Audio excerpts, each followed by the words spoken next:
Hey guys, it's Jim here. Things are a little naked behind me. These are the only guitars I have left right now. Everything else has been shipped out. But today, on the final episode I'm going to shoot in California, I'm going to talk about the quintessential California guitar to me. That is a guitar I reference a lot. It's my Fender Custom Shop Telecaster. When I was younger, I used to go to a music store in New York called Parkway Music. And they always had the 62 reissue Telecaster, black, double bound. I could never afford it. And I always wanted one day. And I just kind of forgot about the model. And then I met my wife, and once we had gotten married, we were at Sam Ash in San Diego, California. And I saw this guitar used for $3,000. And I played it, and instantly I was like, I gotta buy this guitar. But I wasn't sure how she was gonna react to it because, we had just gotten married, and there's a lot of stuff that's going into the planning, a lot of money that's going to be spent. We were planning on going to Japan. We decided to put that off till later down the road. We didn't want to travel while she was pregnant. Sure enough, we still have not gotten there for a multitude of reasons. However, back to this guitar.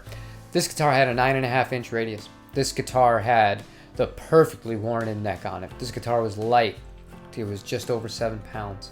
This guitar had Abby Ybarra hand-wound pickups, which, if you know anything about Fender, she is one of the most legendary pickup winders that the company's ever had. I love this guitar. I miss this guitar. This was a guitar that was a once-in-a-lifetime guitar. I played it everywhere.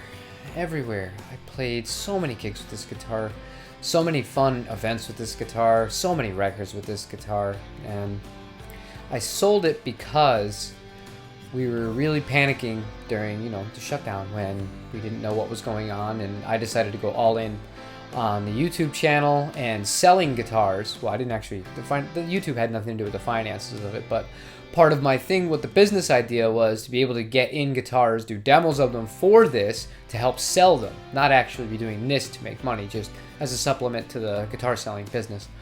And I just wanted to make sure we would be in the clear, so I sold this guitar in September?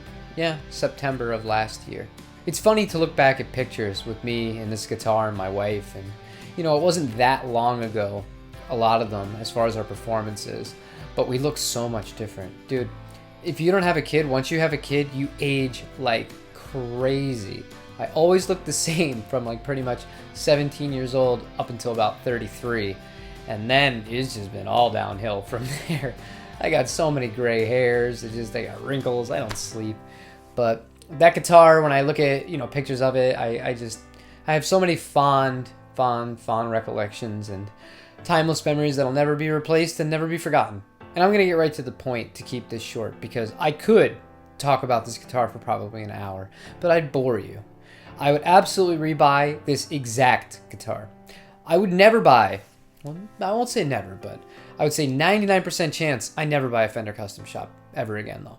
I think that there is way better value out there. Way better value out there for that kind of money. But that guitar was special, and if I could buy it right now, I would. And while it is said, and I've said this, I think Telecaster is a top 2 all-around guitar. I don't think there's many guitars that can do what that guitar does, and I think any decent one, whether you're going to have like one of the hybrids, a Japanese one, an American standard, an American original, a custom shop. If it's good, it's really good. But this guitar, the body on it just resonated like absolute. Oh, it was golden. This guitar had such a clarity, and it rang like a bell acoustically. And in case you're not too familiar with guitars, that is a really good way to tell if you've got a good one or not. Play it acoustically. How does it sound? How does it resonate? How does it feel in your hands? That's a really good starting point.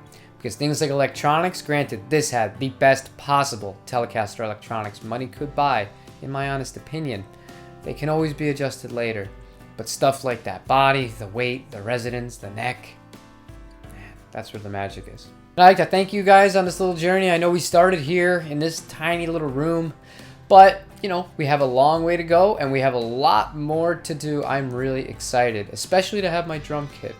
because I'm going to be able to get around copyright, and I have so many more video ideas because I was a drummer long before I was a guitar player.